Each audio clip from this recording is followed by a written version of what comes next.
Todas las actividades que realizamos los seres humanos son un intento de dar respuesta a la realidad concreta en la que estamos inmersos. Además, desde una perspectiva de fe, absolutamente todas las circunstancias son oportunidades propicias para encontrarnos con Dios y compartir con otros su cercanía amorosa.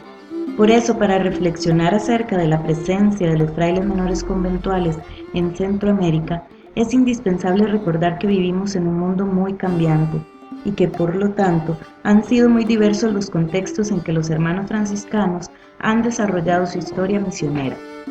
Durante el siglo XIX, las migraciones masivas de europeos a Estados Unidos motivaron a muchos de los frailes a venir al continente americano para poder así acompañar y servir a sus compatriotas que se encontraban en nuevas tierras. De hecho, la primera provincia conventual que se fundó en Norteamérica comenzó con frailes alemanes que llegaron justamente para acompañar a los inmigrantes de su país. Con el tiempo, la presencia misionera de los franciscanos conventuales se fue extendiendo a otros países del continente. Su misión en Costa Rica comenzó en 1946. Fueron invitados por el obispo diocesano de Alajuela, Juan Vicente Solís, y asumieron el reto de satisfacer las necesidades pastorales de una población muy específica, los habitantes de las plantaciones bananeras del Pacífico Sur. Como los frailes no hablaban español, vivieron un tiempo con sacerdotes de la región para familiarizarse con el lenguaje. Deseaban establecerse e implantar la orden en ese nuevo contexto. Entonces, poco a poco, comenzaron a comprar terrenos y construir casas de formación. El seminario menor y el noviciado se establecieron en Costa Rica, pero se decidió que los jóvenes en formación irían a Estados Unidos para estudiar filosofía y teología. Lógicamente, eso supuso un gran esfuerzo para los jóvenes frailes, pues tuvieron que aprender inglés y pasar varios años fuera de su tierra.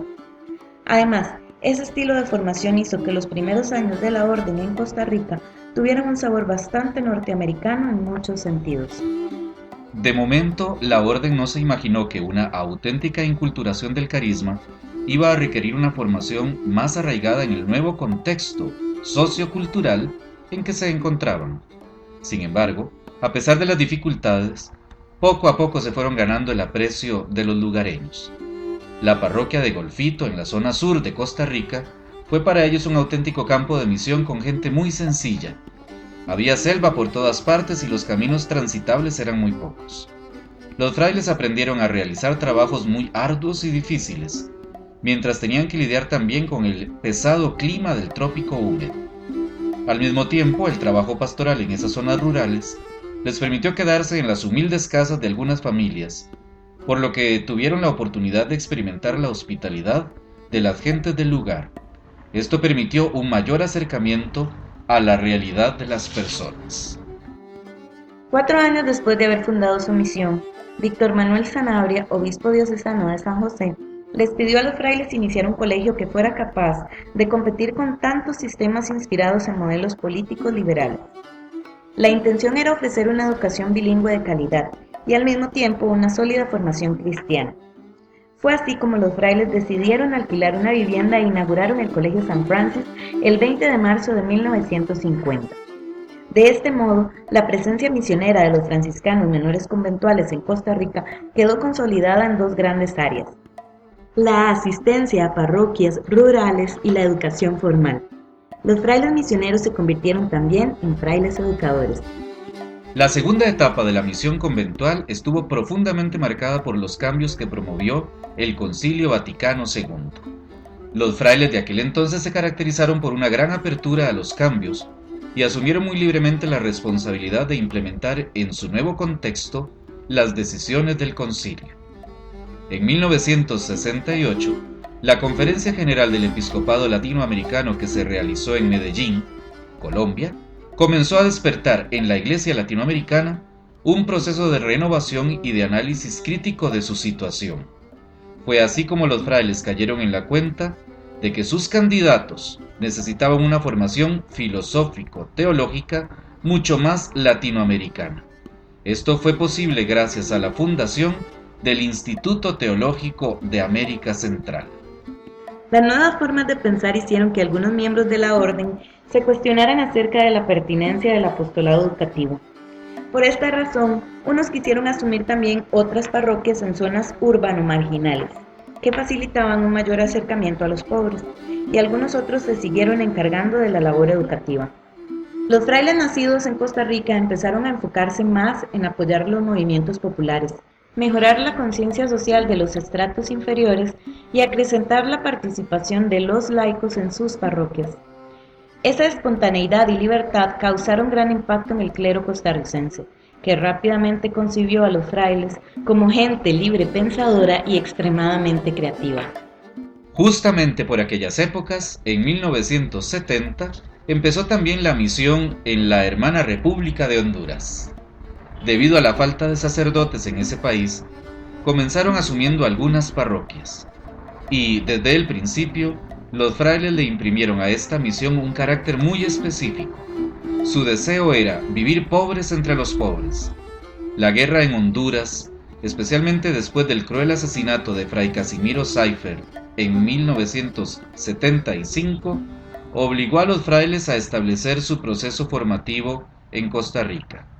Sin embargo, los distintos trasfondos ideológicos y las experiencias pastorales que los frailes tenían en ambos países hicieron que el modelo misionero de cada uno tuviera características muy particulares.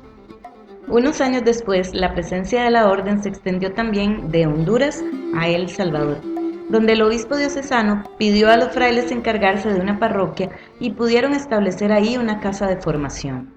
Los procesos de inculturación lógicamente se vieron enriquecidos con la participación activa de los frailes nativos de cada país, que sintonizaron más fácilmente con la reflexión teológica latinoamericana y han tratado de adecuar su identidad franciscana a las realidades concretas que viven.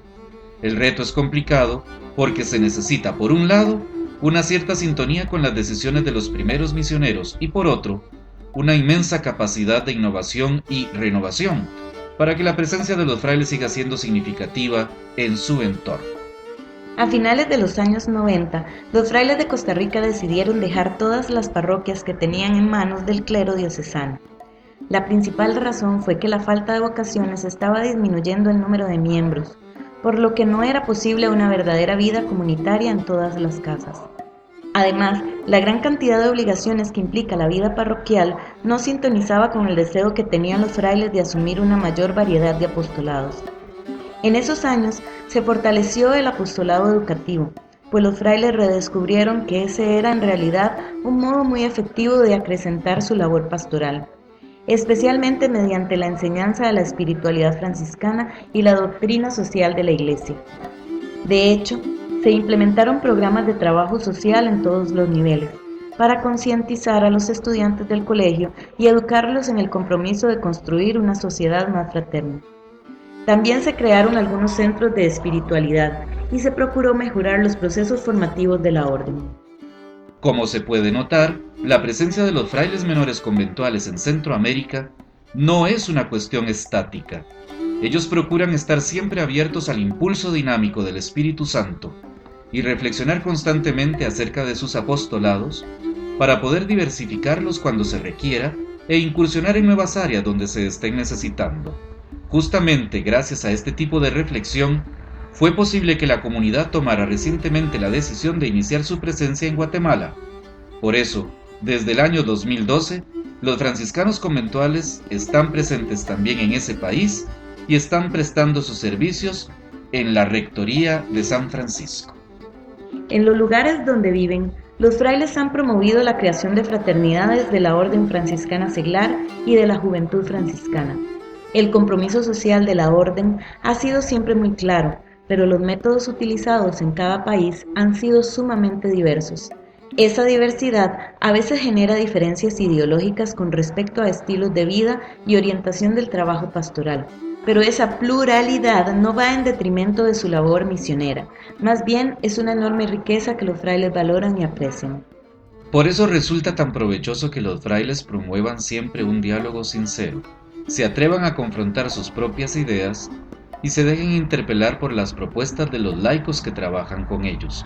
En efecto, los franciscanos conventuales han dado siempre un especial énfasis al trabajo con el laicado, que se manifiesta en la creación de comunidades eclesiales de base, la constitución de grupos apostólicos, la organización de consejos pastorales y la colaboración laical en el apostolado educativo y parroquial.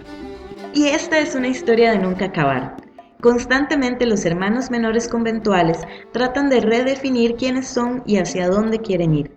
Son lo suficientemente sinceros como para admitir su debilidad y procuran abrir su corazón a todas las realidades que Dios va poniendo en su camino. Así, en su vida diaria, aceptan el reto de seguir viviendo en una continua conversión y seguir encarnando la espiritualidad franciscana en cada circunstancia. Por eso procuran que sus casas sean un lugar de encuentro para todos, un lugar donde se pueda experimentar el abrazo cariñoso de Dios a toda la humanidad.